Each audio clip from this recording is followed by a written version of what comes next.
नमस्कार, खबरों के इस बुलेटिन में थोड़ा स्वागत है। मैं हरप्रीत कौर। पहला पेश ने चोणवीं खबरां। भारत के साबका प्रधानमंत्री भारत रत्न अटल बिहारी वाजपेयी की 96वीं जयंती कल देश भर में सुशासन दिवस वजों मनाई गई। प्रधानमंत्री नरेंद्र मोदी ने प्रधानमंत्री किसान सम्मान निधि योजना तहत 9 करोड़ किसानों के खात्यां में 18,000 करोड़ रुपए की रकम ट्रांसफर की। वीडियो कांफ्रेंसिंग राਹੀਂ करवाए गए समागम दौरान देश के ਵੱਖ-ਵੱਖ 6 सूबਿਆਂ ਤੋਂ किसान लाभपात्रियों नाल प्रधानमंत्री ने गलबात भी की।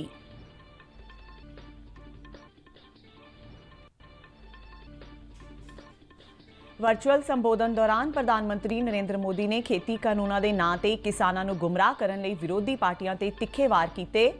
प्रधानमंत्री ने जोर दे के कहा कि सरकार ने देश के किसानों की खेती की लागत को घट करने के मकसद नाल काम किए।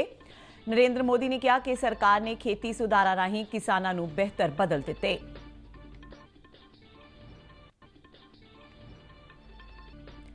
केंद्र ने देश भर में कोविड-19 टीकाकरण की तैयारी तेज की।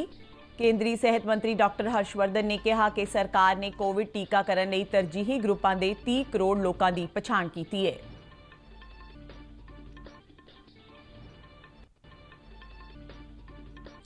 मौजूदा खरीफ मार्केटिंग सीजन दौरान 54 लाख तो वध झोना पैदा करने वाले किसानों को लाभ होया है। हुण तक खरीदी गई फसल लई किसानों को 84,178 करोड़ रुपए का भुगतान किया गया।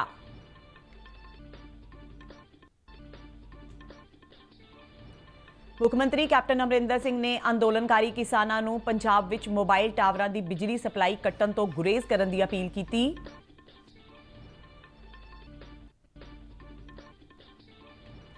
दसम पिता श्री गुरु गोबिंद सिंह जी के छोटे साहिबजादियां बाबा जोरावर सिंह ते बाबा फतेह सिंह अते जगत माता गुजर कौर जी की अदुੱਤੀ ते लासानी शहादत ਨੂੰ समर्पित 3 दिना सालाना शहीदी जोड़ मेला श्री फतेहगढ़ साहिब विच जारी।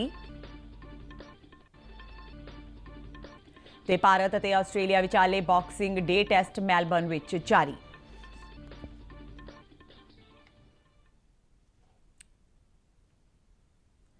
ते हुण खबरां विस्तार नाल। भारत के साबका प्रधानमंत्री भारत रत्न अटल बिहारी वाजपेयी की 96वीं जयंती कल देश भर में सुशासन दिवस वजों मनाई गई। इस मौके ਵੱਖ-ਵੱਖ सूबਿਆਂ ਵਿੱਚ कई समागम आयोजित किए गए। मुख समागम ਵਿੱਚ प्रधानमंत्री नरेंद्र मोदी ने शिरकत की ते उन्हां प्रधानमंत्री किसान सम्मान निधि योजना तहत एक बटन दब के 9 करोड़ किसानों के खात्यां ਵਿੱਚ 18,000 करोड़ रुपए की रकम ट्रांसफर की। वीडियो कांफ्रेंसिंग राਹੀਂ करवाए गए इस समागम दौरान देश के ਵੱਖ-ਵੱਖ 6 सूबਿਆਂ ਤੋਂ किसान लाभपात्रियों नाल प्रधानमंत्री ने गलबात भी की। इन्हां किसानों ने प्रधानमंत्री किसान निधि योजना समेत किसानों की भलाई लई लिआंदियां गईयां होर योजनावां लई सरकार का धन्नवाद किया। इन्हां किसानों ने नवे खेती कानूनों को बहुत लाहेवंद दस्सिया। प्रधानमंत्री ने किसानों को अपील की कि वह नवे खेती कानूनों के फायदे अपने साथी किसानों को भी दसन। किसानों ने ਵੱਖ-ਵੱਖ मुद्दों ते खुल के प्रधानमंत्री नरेंद्र मोदी नाल अपने विचार साझे किए। राजेंद्र भोसले है। मैं महाराष्ट्र के लातूर जिले के औसा तालुका के मातुला गांव का रहवासी हूं। अभी मेरे पास 3 हेक्टेयर जमीन है जिस पर मैं सोयाबीन और तूर की फसल का उपयोग करता हूं। अच्छा, फसल बीमा योजना का कोई लाभ कभी लिए हैं आपने? फसल बीमा योजना से जुड़े हैं आप? हाँ सर जी, मैं बहुत सालों से फसल बीमा योजना से जुड़ा हूं। कल मौसम में 2019 के मौसम में मैंने प्रधानमंत्री पीक फसल योजना बीमा में मैंने लाभ लिया है। कितना लाभ मिला? कितने पैसे मिले आपको?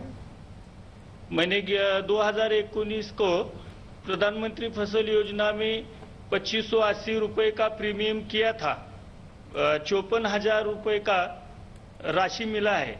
यानी इंश्योरेंस कंपनी 2,500 रुपया दिया था और 54,000 रुपया मिला। 54,315 रुपए का मुझे राशि मिला सर। सर, हमारे कृषि में हमें अभी जंगली जानवर हमें बहुत परेशान हो रहे हैं, जिनको घोड़ा रोज बोलते हैं। हाँ, ये बात सही है आपकी।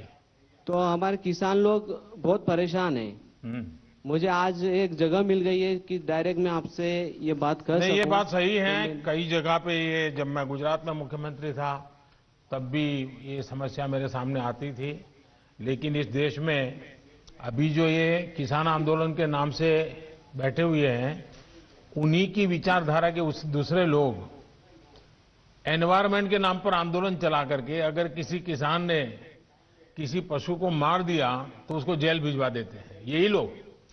यानी वो उधर एक आंदोलन चलाना, इधर दूसरा आंदोलन चलाना, क्योंकि उनकी राजनीतिक विचारधारा से करते हैं।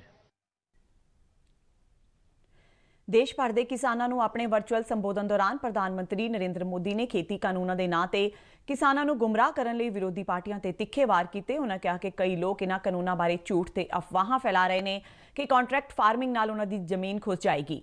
ਉਹਨਾਂ ਅਫਸੋਸ ਜਤਾਇਆ ਕਿ ਪਾਰਟੀਆਂ ਨਵੇਂ ਖੇਤੀ ਕਾਨੂੰਨਾਂ ਦਾ ਵਿਰੋਧ ਕਰਕੇ ਆਪਣੇ ਸਿਆਸੀ ਏਜੰਡੇ ਨੂੰ ਅੱਗੇ ਤੋਰ ਰਹੀਆਂ ਨੇ। राजनीतिक दल जिन्हें देश की जनता ने लोकतांत्रिक तरीके से नकार दिया है, वो आज कुछ किसानों को गुमराह करके जो कुछ भी कर रहे हैं, उन सबको बार बार नम्रतापूर्वक सरकार की तरफ से अनेक प्रयासों के बावजूद भी किसी न किसी राजनीतिक कारण से, किसी ने बंधी राजनीतिक विचारधारा के कारण से ये चर्चा नहीं होने दे रहे हैं। ਪ੍ਰਧਾਨ ਮੰਤਰੀ ਨੇ ਜ਼ੋਰ ਦੇ ਕੇ ਕਿਹਾ ਕਿ ਸਰਕਾਰ ਨੇ ਦੇਸ਼ ਦੇ ਕਿਸਾਨਾਂ ਦੀ ਖੇਤੀ ਦੀ ਲਾਗਤ ਨੂੰ ਘੱਟ ਕਰਨ ਦੇ ਮਕਸਦ ਨਾਲ ਕੰਮ ਕੀਤੇ। ਉਹਨਾਂ ਕਿਹਾ ਕਿ ਸਰਕਾਰ ਨੇ ਸੋਇਲ ਹੈਲਥ ਕਾਰਡ, ਨੀਮ ਕੋਟਿਡ ਯੂਰੀਆ ਤੇ ਸੋਲਰ ਪੰਪ ਸ਼ੁਰੂ ਕੀਤੇ। ਕਿਸਾਨਾਂ ਨੂੰ ਬਿਹਤਰ ਫਸਲ ਬੀਮਾ ਕਵਰ ਹੇਠ ਲਿਆਉਣ ਲਈ ਸਰਕਾਰ ਵੱਲੋਂ ਪ੍ਰਧਾਨ ਮੰਤਰੀ ਫਸਲ ਬੀਮਾ ਯੋਜਨਾ ਸ਼ੁਰੂ ਕੀਤੀ ਗਈ, ਜਿਸ ਦਾ ਕਰੋੜਾਂ ਕਿਸਾਨ ਲਾਭ ਲੈ ਰਹੇ ਨੇ। हमारी सरकार ने प्रयास किया कि देश के किसानों को फसल की उचित कीमत मिले। हमने लंबे समय से लटकी स्वामीनाथन कमेटी की रिपोर्ट के अनुसार लागत का 1.5 गुना एमएसपी किसानों को दिया।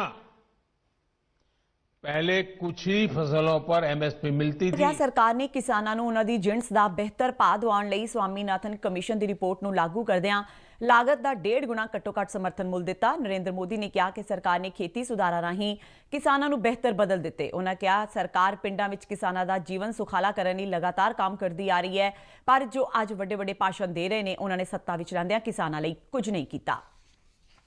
पहले की तुलना में 1.5 गुना भाव से माल बेचना शुरू हुआ है। एफपीओ बनाए उन्होंने, वैज्ञानिक तरीके से खेती में मदद ली और आज उनको फायदा हो रहा है। साथियों, हमारे कृषि क्षेत्र की सबसे बड़ी आवश्यकता है गांव के पास ही भंडारण, कोल्ड स्टोरेज, इसकी आधुनिक सुविधा कम कीमत पर हमारे किसानों को उपलब्ध हो।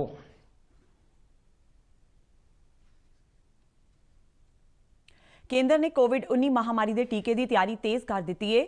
ਕੇਂਦਰੀ ਸਿਹਤ ਮੰਤਰਾਲਾ ਨੇ ਕਿਹਾ ਹੈ ਕਿ ਕੋਵਿਡ ਟੀਕੇ ਦੀ ਪ੍ਰਕਿਰਿਆ ਵਿੱਚ ਟੀਕਾ ਲਗਾਉਣ ਵਾਲਿਆਂ ਦੇ ਮਹੱਤਵਪੂਰਨ ਰੋਲ ਦੇ ਮੱਦੇਨਜ਼ਰ ਸਿੱਖਿਆਰਥੀਆਂ ਨੂੰ ਸਿਖਲਾਈ ਦੇਣ ਦੀ ਪ੍ਰਕਿਰਿਆ ਦੇਸ਼ ਦੇ ਵੱਖ-ਵੱਖ ਸੂਬਿਆਂ ਵਿੱਚ ਸ਼ੁਰੂ ਕਰ ਦਿੱਤੀ ਗਈ ਹੈ। ਇਸ ਮੰਤਵ ਲਈ ਕਈ ਸਿਖਲਾਈ ਵਿਧੀਆਂ ਵਿਕਸਿਤ ਕੀਤੀਆਂ ਗਈਆਂ ਨੇ, ਜਿਸ ਵਿੱਚ ਕੋਵਿਨ ਸੂਚਨਾ ਤਕਨਾਲੋਜੀ ਪਲੇਟਫਾਰਮ ਤੇ HR ਕੋਲਡ ਚੇਨ ਦੀ ਤਿਆਰੀ ਦੀ ਤੈਨਾਤੀ ਤੇ ਟੀਕੇ ਦੇ ਮਾੜੇ ਪ੍ਰਭਾਵ ਦਾ ਪ੍ਰਬੰਧਨ ਵੀ ਸ਼ਾਮਲ ਹੈ।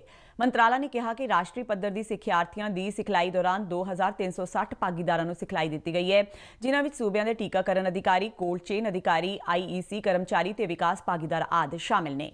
ਮੰਤਰਾਲਾ ਨੇ ਦੱਸਿਆ ਕਿ ਕਾਰਜਸ਼ੀਲ ਦਿਸ਼ਾ ਨਿਰਦੇਸ਼ਾਂ ਦੀ ਪਾਲਣਾ ਕਰਦਿਆਂ ਦੇਸ਼ ਦੇ 681 ਜ਼ਿਲ੍ਹਿਆਂ ਦੇ 49,604 ਸਿੱਖਿਆਰਥੀਆਂ ਨੇ ਸਿਖਲਾਈ ਪੂਰੀ ਕਰ ਲਈ ਹੈ।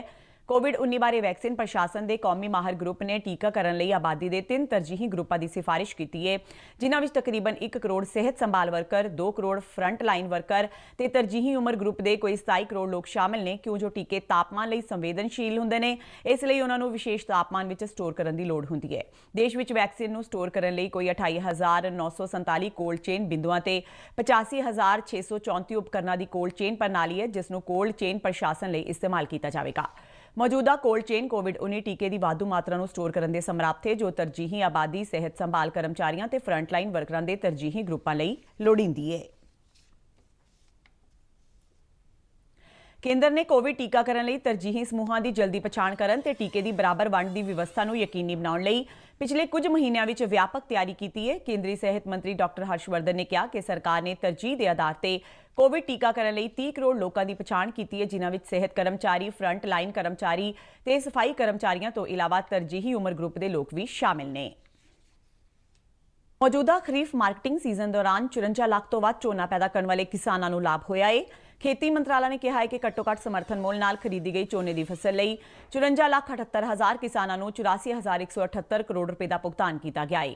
ਮੰਤਰਾਲਾ ਨੇ ਕਿਹਾ ਹੈ ਕਿ 445 ਲੱਖ ਟਨ ਤੋਂ ਵੱਧ ਝੋਨਾ ਪੰਜਾਬ, ਹਰਿਆਣਾ, ਉੱਤਰ ਪ੍ਰਦੇਸ਼, ਤੇਲੰਗਾਨਾ, ਉੱਤਰਾਖੰਡ, ਤਾਮਿਲਨਾਡੂ, ਚੰਡੀਗੜ੍ਹ, ਜੰਮੂ ਤੇ ਕਸ਼ਮੀਰ, ਕੇਰਲ, ਗੁਜਰਾਤ, ਆਂਧਰ ਪ੍ਰਦੇਸ਼, ਛੱਤੀਸਗੜ੍ਹ, ਓਡੀਸ਼ਾ, ਮੱਧ ਪ੍ਰਦੇਸ਼, ਮਹਾਰਾਸ਼ਟਰ ਤੇ ਬਿਹਾਰ ਤੋਂ ਖਰੀਦਿਆ ਗਿਆ ਹੈ। ਮੰਤਰਾਲਾ ਨੇ ਕਿਹਾ ਹੈ ਕਿ ਸਰਕਾਰ ਖਰੀਫ ਫਸਲਾਂ ਦੀ ਖਰੀਦ ਦਾ ਕੰਮ ਮੌਜੂਦਾ MSP ਯੋਜਨਾਵਾਂ ਅਧੀਨ ਜਾਰੀ ਰੱਖੇਗੀ। ਮੁੱਖ ਮੰਤਰੀ ਕੈਪਟਨ ਅਮਰਿੰਦਰ ਸਿੰਘ ਨੇ ਅੰਦੋਲਨਕਾਰੀ ਕਿਸਾਨਾਂ ਨੂੰ ਪੰਜਾਬ ਵਿੱਚ ਮੋਬਾਈਲ ਟਾਵਰਾਂ ਦੀ ਬਿਜਲੀ ਸਪਲਾਈ ਕੱਟਣ ਤੋਂ ਗੁਰੇਜ਼ ਕਰਨ ਦੀ ਅਪੀਲ ਕੀਤੀ ਹੈ।